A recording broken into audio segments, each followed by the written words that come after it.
Formula ఈ car racing లో BRS working president KTR పై ACB case నమోదు చేయడం ఇరు తెలుగు రాష్ట్రాల్లో సంచలనం రేపింది.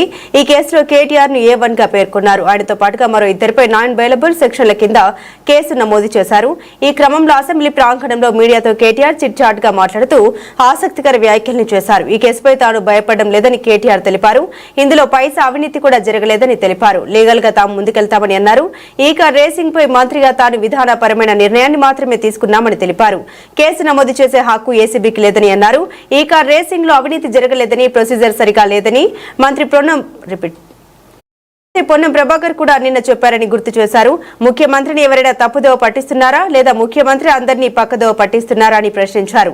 సీఎంకు సమాచార లోపం ఉందని తెలిపారు. ఓఆర్ఆర్ టెండర్లపై సిట్టింగ్ జడ్జితో విచారణ జరిపించాలని డిమాండ్ చేశారు. సిట్తో విచారణ జరిపిస్తే ఇందులో ఉండే అధికారులు ప్రభుత్వం మాట వింటారని తెలిపారు. రేవంత్ కింద పనిచేసే అధికారులతో న్యాయం జరగదని అన్నారు. శాసనసభ సమావేశాలు జరుగుతున్న సందర్భంగా నేను మిమ్మల్ని రిక్వెస్ట్ చేస్తా ఉన్నా సార్, ప్రభుత్వాన్ని కూడా కోరుతా ఉన్నా. నిజంగా ఈ ప్రభుత్వానికి చిత్తశుద్ధి ఉంటే, ఈ ప్రభుత్వానికి ఏమైనా ప్రజలకు వాస్తవాలు తెలవాలన్న విషయంలో వారికి ఏమైనా నిజంగానే ధైర్యం ఉంటే దయచేసి ఈ రేసులో ఏదో కుంభకోణం జరిగిందన్నారు కదా, దాని మీద చర్చ పెట్టండి. మొత్తం సమాధానం చెప్పడానికి నేను సిద్ధంగా ఉన్నానని చెప్పి మీ ద్వారా తెలియజేస్తా ఉన్నా. ఫార్ములా ఈ రేస్ అసలేం జరిగింది? ప్రపంచ నగరాల సరసన హైదరాబాద్ నిలవాలన్న సదుద్దేశంతో హైదరాబాద్ బ్రాండ్ ఇమేజ్ ను పెంచేందుకు నాటి కేసీఆర్ ప్రభుత్వం 2023 ఫిబ్రవరిలో భారతదేశంలోని మొట్టమొదటిసారిగా ఫార్ములా ఈ రేస్ నిర్వహించింది. ఫార్ములా ఈ రేస్ నిర్వహణతో ప్రపంచంలోని టాప్ 25 నగరాల్లో హైదరాబాద్ ఒకటిగా నిలిచినట్టు అనేక సంస్థలు ప్రకటించాయి.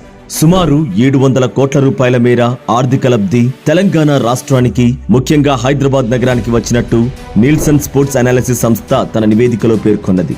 ఈ రేస్ నిర్వహించడానికి తన వంతుగా రాష్ట్ర ప్రభుత్వం పెట్టిన మొత్తం వ్యయం కేవలం 35 నుండి 40 కోట్ల మధ్యనే ఉంది. ఇది ఇతర చోట్ల నిర్వహించిన ఫార్ములా ఈ రేస్ ఈవెంట్లతో పోలిస్తే చాలా తక్కువ.